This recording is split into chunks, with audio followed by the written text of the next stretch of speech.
Presiden Grup menyamar sebagai pekerja untuk bertemu putranya, hanya untuk menguji karakter putranya yang lama hilang. Putranya melihat ayahnya berpakaian pekerja. Dia tidak merasa jijik, malahan memeluknya erat. Presiden memberitahu putranya bahwa perusahaannya bangkrut. Jadi dia hanya bisa meminta bantuan putranya. Putranya mendengar itu dan menenangkan ayahnya, mengatakan merawatnya adalah kewajiban. Dia menyuruh ayahnya tinggal dengan tenang di rumah. Keesokan harinya, Presiden melihat putranya pulang dengan luka. Dia heran dan bertanya bagaimana itu bisa terjadi. Putranya menjawab itu terjadi saat bekerja di tambang. Namun Presiden jelas mengingat, tambang itu miliknya. Dia sudah mengalokasikan $80 juta untuk membeli mesin profesional. Jadi mengapa orang masih harus turun ke lubang tambang? Untuk memastikan, ayah mengikuti putranya ke tambang. Namun dia terkejut, tidak ada mesin yang dibeli di tambang. Dan manajer masih membiarkan pekerja masuk ke lubang berbahaya. Presiden marah. Dia langsung menanyakan mengapa mereka membiarkan begitu banyak orang turun ke tambang. Namun manajer yang memimpin menolak dengan angkuh. Dia mengira Presiden hanyalah pekerja biasa, dan berniat mengajari pelajaran orang yang ikut campur. Tiba-tiba terjadi kecelakaan di lubang tambang. Beberapa orang membawa seorang pekerja yang terluka keluar. Ternyata batu-batu dari lubang menimpa orang tersebut. Meskipun manajer langsung memanggil dokter untuk menangani, Presiden segera menyadari, luka itu jelas akibat helm yang tidak memenuhi standar. Kalau helm berkualitas, pekerja tidak mungkin terluka parah.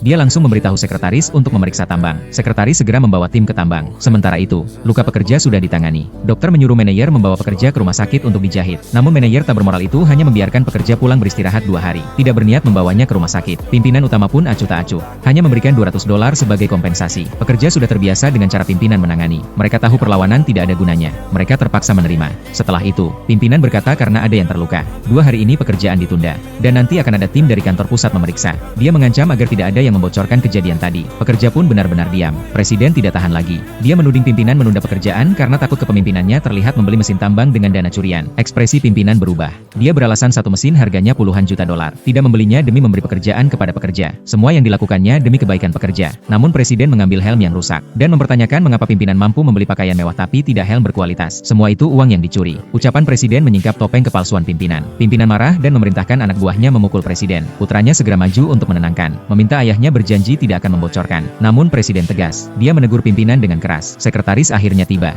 Pimpinan buru-buru membawa Presiden dan putranya ke tempat aman. Lalu berpura-pura seolah tidak terjadi apa-apa untuk menyambut sekretaris. Sekretaris bersama pimpinan memeriksa tambang. Mereka hanya melihat lingkungan sederhana. Pekerja bekerja dengan tertib. Hanya ada satu hal yang membuatnya curiga. Presiden yang menelepon tidak terlihat. Sementara itu, manajer sedang memukuli Presiden tanpa henti. Untuk menjaga rahasia, dia bahkan berniat membunuh Presiden dan putranya. Ketika anak buah manajer hampir bertindak, Presiden menggigit tangan salah satu dari mereka. Yang lain buru-buru membantu. Namun putra yang terluka menariknya. Dia mengambil kursi untuk memukul putranya. Untung Presiden melempar batu. Kalau tidak, putranya akan menjadi korban. Pekerja yang terluka keluar dari lubang tambang dan bertemu sekretaris. Dia berbohong, mengatakan digigit anjing. Namun orang lain yang kepalanya terbentur juga keluar. Sekretaris pun menyadari ada yang tidak beres. Dia mengabaikan protes pimpinan dan tetap masuk untuk memeriksa dan melihat pemandangan yang membuatnya terkejut.